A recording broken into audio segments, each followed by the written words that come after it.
Morning students, మనం తెలుగులో 5వ పాఠం చెప్పుకోబోతున్నాం. శతకమధురిమ.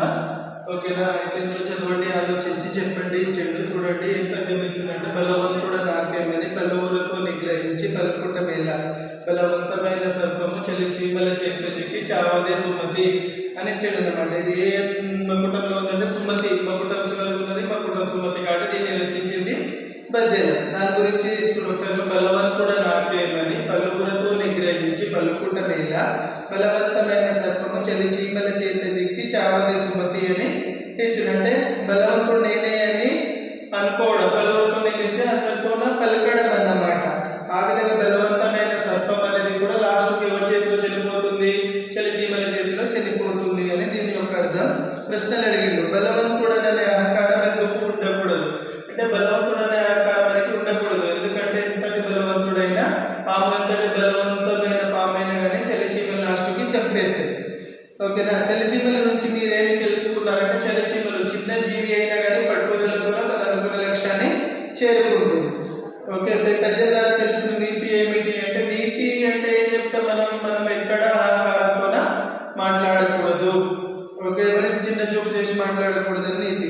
ఇట్లాంటి నీతులు ఉండే పద్యాల సాధారణంగా ఏ ప్రక్రియలో కనబడతాయి? ఏ ప్రక్రియలో కనిపిస్తాయి అంటే, మనకి శతకమధురిమ, శతకం రచించిన ప్రక్రియలలో కనిపిస్తుంది. ఇప్పుడు చూడండి, పాఠం ఉద్దేశానికి రండి. ఏ పాఠం? శతకమధురిమ. పాఠం ఉద్దేశం వచ్చేసి ఏంటిది?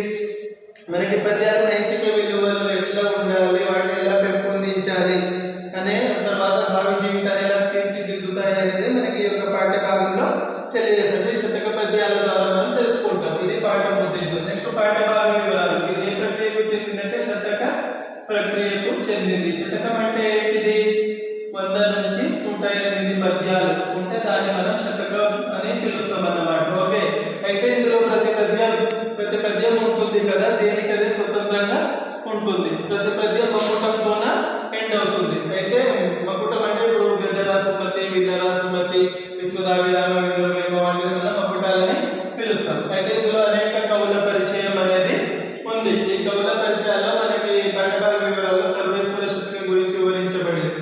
శ్రీకాళహస్తీశ్వర శతకం, మల్లభూపాలీయ శతకం, భాస్కర శతకం, ఉత్పలమాల శతకం, ఏకప్రాస శతపద్య మాలిక, నింబగిరి నరసింహ శతకం, చంద్రమౌళీశ్వర శతకం, మొత్తం 8 శతకాల గురించి తెలియజేయడం జరిగింది. ఇప్పుడు ఒక్కొక్కరి గురించి తెలుసుకుందాం. సర్వేశ్వర శతకం. సర్వేశ్వర శతకాన్ని రచించింది ఎవరు? యథావాకుల అన్నమయ్య. ఈయన వచ్చేసి 13వ శతాబ్దానికి చెందిన కవి. ఈ యొక్క సర్వేశ్వర శతకానికి ఈ యొక్క సాహిత్యంలో గొప్ప ప్రాచుర్యం అనేది ఉంది. ఇది సర్వేశ్వర శతకం గురించి 13వ శతాబ్దం రచించింది యథావాకుల అన్నమయ్య. నెక్స్ట్ శ్రీకాళహస్తీశ్వర శతకం. ఈయన 16వ శతాబ్దానికి చెందిన అతను. ఓకేనా? శ్రీకాళహస్తీశ్వర శతకాన్ని ఓకేనా చూడండి, 16వ శతాబ్దానికి చెందిన కవి దూర్జటి. ఈయన శ్రీకృష్ణ దేవరాయల ఆస్థానంలో అష్టదిగ్గజ కవులు శ్రీకృష్ణ దేవరాయల ఆస్థానంలోనే అష్టదిగ్గజ కవులలో ఒకడు. ఎవరు? దూర్జటి. ఈయన రాజుల ఆస్థానంలోనే ఉంటూ అన్నాడు. ఏమన్నాడు? రాజులు మత్తులు వారి సేవ నరక ప్రాయంలో. అంటే మనం ఎంత రాజస్థానంలో రాజుల యొక్క ఆధీనంలో ఉన్న రాజులకు సేవ చేయడం అనేది నరకంతో సమానమని ధైర్యంగా చెప్పిన దీశాలు. ఈయన శ్రీకాళహస్తి మహాత్మ్యం అనే ప్రబంధాన్ని రచించాడు. ఈయన బిరుదు వచ్చేసి శ్రీకృష్ణదేవరాయలు ఏమన్నాడంటే అతులిత మాధురి మహిమ అని పొగిడిండు. ఎవరిని? దూర్జటి. ఓకేనా? ఇది శ్రీకాళహస్తీశ్వర శతకం గురించి. ప్రబంధం అంటే మనం ఫస్ట్ ధర్మార్జునుల లెసన్లో తీసుకున్నాం అన్నమాట. పురాణ ఇతిహాసాలలో ఒక చిన్న కథను తీసుకొని అనేక వర్ణనలతో చెప్తే దాన్ని ప్రబంధం అంటాం. తర్వాత వచ్చేసి మళ్ళీ భూపాలీయ నీతి శతకం. దీన్ని రచించింది ఎలపూచి బాల సరస్వతి. ఈయన 17వ శతాబ్దపు కవి. ఈయన మన నాగర్కర్నూలు జిల్లా జగట్రోల్ సంస్థానంలో సురభి మాధవరాయలు అనే ఒక రాజు ఉంటే అతని ఆస్థానంలో ఉండేవాడు ఎలపూచి బాల సరస్వతి. ఈయన తెలుగులో మొదటి ద్వ్యర్థి కావ్యమైన రాఘవ యాదవ పాండవీయంను రచించాడు. దాంతోపాటు 12 గ్రంథాలు కూడా రచించాడు. ఈయన భర్తృహరి, సంస్కృతంలో భర్తృహరి సుభాషిత త్రిశతిని రచిస్తే ఈయన తెలుగులోకి, అంటే భర్తృహరి రచించిన దాన్ని ఈయన సుభాషిత త్రిశతిని తెలుగులోకి అనువదించాడు. ఈయనతో పాటు 3 కవులు ఉంటారు. అయితే అందులో ఈయన కూడా ఒకడు. ఇది మళ్ళీ భూపాలీయ నీతి శతకం. నెక్స్ట్ వచ్చేది భాస్కర శతకం. భాస్కర శతకాన్ని రచించింది ఎవరు? మాలద వెంకయ్య. ఓకే, చూడండి కవి పేరు రాయలేదు. మాలద వెంకయ్య. ఓకేనా, భాస్కర శతకాన్ని రచించింది మారద వెంకయ్య. ఈయన 17వ శతాబ్దపు కవి. భాస్కర అనే మకుటంతో ఎన్నో నీతి పద్యాలను ఈయన రచించాడు. ఓకేనా, నలుగురు కవులు. నెక్స్ట్ వచ్చేసి మనకు 5వ కవి. దాదాపు మనకి ఈ నలుగురు తెలుసు, 8వ తరగతిలో కూడా వచ్చింది. అయితే ఇప్పుడు ఇక్కడి నుంచి వస్తున్న ఈ నలుగురు కొత్త వాళ్ళు కాబట్టి జాగ్రత్తగా వినాలి. చూడండి, ఉత్పలమాల అంటే ఉత్పలమాల శతకం అనేది ఉంది. దాన్ని రచించింది ఉత్పల సత్యనారాయణాచార్య. ఈయన 4/7/1928లో జన్మించి 23/10/2007లో చనిపోయారు.